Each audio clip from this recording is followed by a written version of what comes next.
All right, let's do a quick check-in with Orlando Furioso by Aristo Ludovico. Ludovico.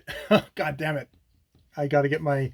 See, this is good practice because it is Ludo Ludovico Aristo.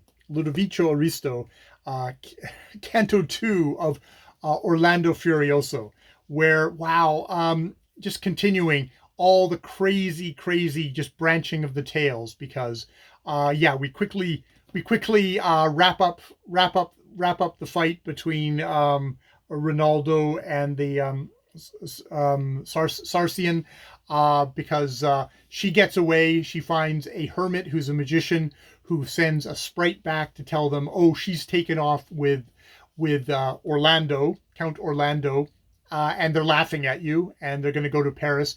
So they immediately, the Ronaldo immediately chases after them, but it turns out it was a lie. But King Charlemagne sends him off to England to do service there, and he's like, and won't let him do it, and he's very unwilling.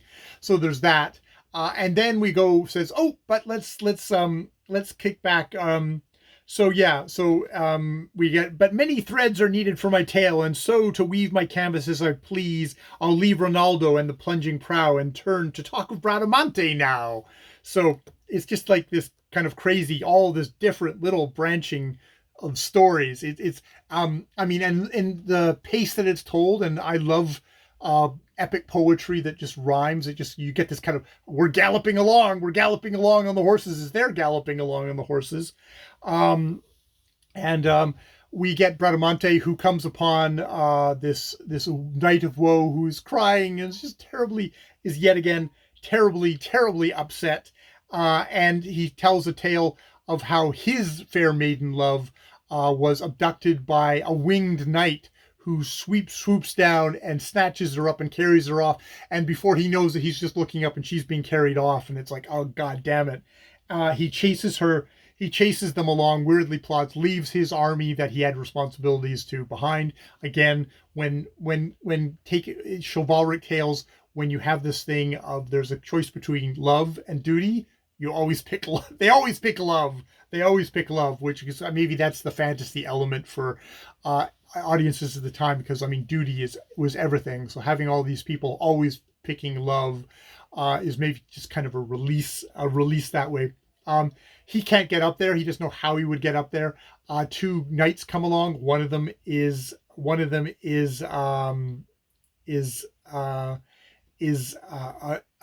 familiar name to Barante, but we'll get to that in a little bit. They do battle with the knight. They go up and they sound the horn, and the knight attacks and is swooping down, and they're doing it for a long time. It's starting to get dark, at which point the knight on winged horseback uncovers his shield, and he's a neuromancer or something like that. He shines this red light on them, which knocks them unconscious, which knocks this other knight on the thing, which is where in the thing we actually find out his name and lineage you must now know. Count Ansel Altripia's son was named Pinabel. Of all true knights the foe, born a Magazan. He obeyed no laws of chivalry, and of that breed accursed in acts of treachery, he was the worst. So he is a real shit, which, I mean, in some ways he's shown by someone who doesn't do his own battles and had kind of given up, like, okay, those two guys got beaten and abducted.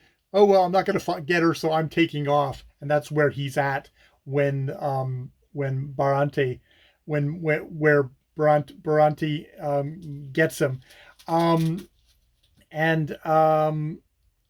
the funny thing is that, okay, we're going to go back, but when he realizes that who she is, it turns out that the two families, the Fairmonts and the Magazans, have a great enmity, and she's a villain. She is his enemy, and he's like, okay, at any chance that I get to betray her, I'm going to do it. They come upon this high, tall mountain, kind of just kind of a giant lone mountain slope, uh, which, you know, he was so distracted he actually kind of wasn't leading them the right way. So it's like, you know, we should shelter. Let's, you know, this mountain. So wait here while to the naked rock I now ascend, and with my own look, because I'm going to find this castle for us to take shelter in.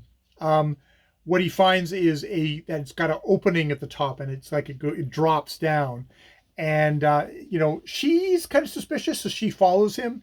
So he makes up this story that there's a fair maiden here, and the fair maiden came up out of the hole and, like, you know, begged for help and stuff like that. And fair Barante, who is as credulous as she is brave, which echoes earlier thing of fair Barante, who is beautiful as she is brave, believes his every word. She cuts off kind of a elm tree, a long and leafy branch. She hands the end to Pinabel, and she gets to lower him down, at which point he drops the thing and she drops down, and basically it would have killed her, but the branch goes down first, breaks, cushions her fall. She's unconscious, but she actually gets it. She actually is still conscious in there, and thus we end with softened. You know, the sturdy branch, though breaking as it dropped, softened her fall and saved her from the worst. Thus his design to kill the maid was stopped. Unconscious for a space of time she lay, and how she later fared, I'll later say. I just love the kind of the jaunty little tone. I think the translation, as far as I can tell, is trying to get that kind of comedic thing, you know, and just like these little end rhymes are oftentimes, they kind of have that wink and that kind of just laughter to them. You know, when he drops her, then he flung his hands apart as he'd intended, shouting in triumph, perish all your breed. And I would that I might deal thus with all their seed. There's kind of the thing with chivalric tales, even in this, which is, I guess, is high literature. It's kind of it is also just like adventure, rousing tales. You know, this is high literature, but it's almost like Garbogast, where you have we're enjoying a kind of just a ripping tale here. I mean, I'm sure there's going to be high themes and stuff like that, but it's also just, it's so much fun to read and to read out loud. So yes. So I'll start on Canto number 3 next. All right, more videos later.